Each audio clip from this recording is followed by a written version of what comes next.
our fridges and meat with a battered old saucepan which was encrusted with bacon fat and go and make fires in the woods and cook. I did read that there was a gypsy encampment nearby. Oh, Sparky the gypsy. It wasn't an encampment, it was just one-off guy. Oh, really? Old, gnarled guy, according to my diary. I had to look it up. Sparky, who filled us with a mixture of terror and fascination. And if we were feeling very brave, we'd go up. It was just, you could see the dines just in the distance. Oh, yes, yeah. It was just up there in his caravan, and again, it was all to do with smells and cooking, because he'd cook on a little fire.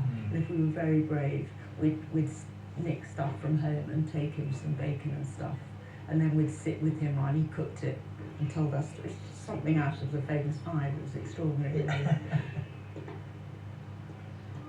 My mum was a very good cook, so it's all lots of pastry and jam roly-poly, and then the rest of the pastry would go into the apple pie, and then the rest of the something would go into something It's all else. thought through in those days. Yes, so we'd have the Sunday roast on a Sunday, liver and bacon always on a Tuesday. It all got very, it was Irish stew perhaps one night, mopped up with white loaf, and it's just very basic food, but very, very tasty.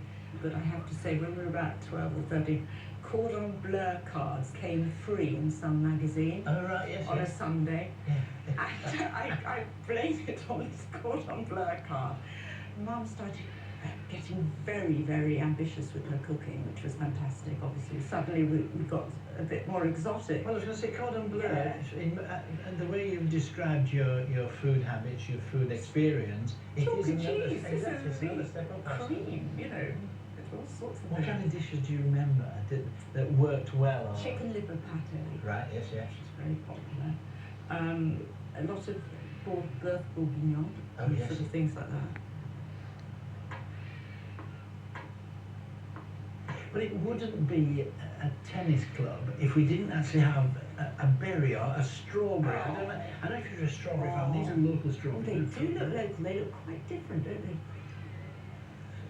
they? I don't really remember strawberries at home. No. It was a luxury, unless you found them in the hedgerows, wild strawberries, which are delicious, Even better, really yeah. delicious. After school, when I was a kid, I used to go up to Wimbledon and get return tickets from people leaving early and go and watch matches, because I was so obsessed with tennis, and that's where I remember strawberries coming into play a bit. I do love a strawberry. For me, it's the quintessential British summer fruit.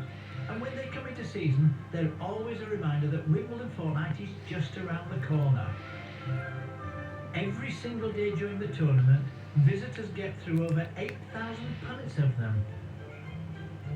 In fact, strawberries are the UK's favourite soft fruit. To find out the secret to a great strawberry, I'm visiting a local Surrey grower. Charles Secret's family business goes back over 100 years. It started in 1908. My grandfather, Venerable F.A. Secret, bought 20 acres of land at Kew. He grew a sort of a wide range of horticultural crops which he took into London. Right.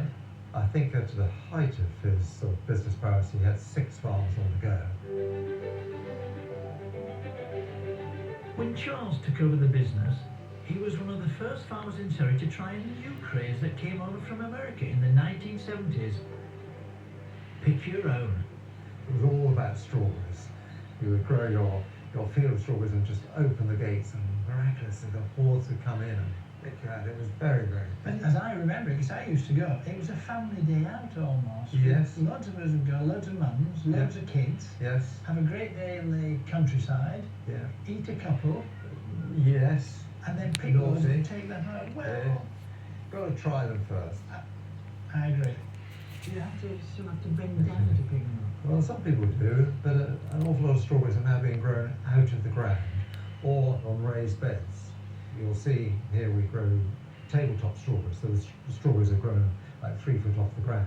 Okay. The fruit hangs over the side, it's very easy to pick, but it does encourage good air movement all around the plant, so the crops are always dry, apart from the irrigation which is fed through to the roots.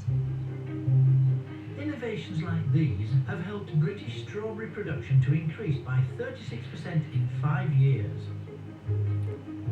We've seen a lot of polytunnels go up for strawberry production in this country. The advantage of polytunnels is it keeps the rain off the strawberries. You don't actually want strawberries to get wet. Sure. The bane of any pick your own operator was they've got the crop all ready for the weekend and they get a wet weekend and it will just wipe the crop out. Some growers are even trying LED lights to extend the growing season from 6 weeks to nearly 9 months. Imagine eating British strawberries at Christmas. And there is nothing like an English strawberry. With the heat of the sun on it. How many times people take strawberries home and put them in the fridge, which is what we all do because it does make them keep longer, but there is nothing like eating strawberries warmed by the sun. Lead on, Plunder. Forget about exotic fruits, strawberries are one of the original superfoods. They're packed full of vitamin C and may even help lower cholesterol, if you go easy on the cream. Well, this is called El Santa. It has good flavour, good shape, and it yields well, and it does travel quite well. So you can pick it and transport it around the country. But we're not really interested in that. We want people to pick them and eat them straight away because that's when they're best. And of course, this now you're going to be eating this with the warmth still in the strawberry. That's what makes it so special. The flavour just comes alive.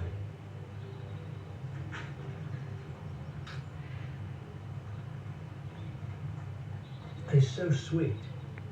That's it. But then that thing I like about it, it's so juicy. Sometimes people go for the really large strawberries, but they're not always the best. The flavour can be more intense than the slightly smaller ones. So actually these are a little bit smaller, that's how I like them, so very nice. Well, you may have a taste as well. Oh, can I? Well, you've had enough. That's just second pie. So there are 3 rules for great strawberries that I've learnt today. Get local if you can, don't put them in the fridge, and when it comes to these berries, big isn't always best. Back in Limpsfield, Annika's brought me to one of the most important places in her childhood. So Brian, this is St Peter's Church, beautiful old 12th century church where I was a chorister. So Right. that was 3 services on a Sunday, 2 weddings on a Saturday. There must be many happy memories for Yeah. you in there. So why don't you go in there and relive those memories? I'm going to go to the church hall. I'm going to cook you a dish, which is a nostalgic dish. What are you going to Just do? you. I'll tell you when I Oh, see you. oh, You go in there. oh. Off you go in there. Right. Enjoy, enjoy. Annika's told me about how her mum went all cordon bleu in the 70s. Well, I'm going to make perhaps the classic dish of the decade, chicken Kiev. It's breadcrumbed and stuffed with garlic butter, and that's where I'm starting. Take some butter, plenty of it,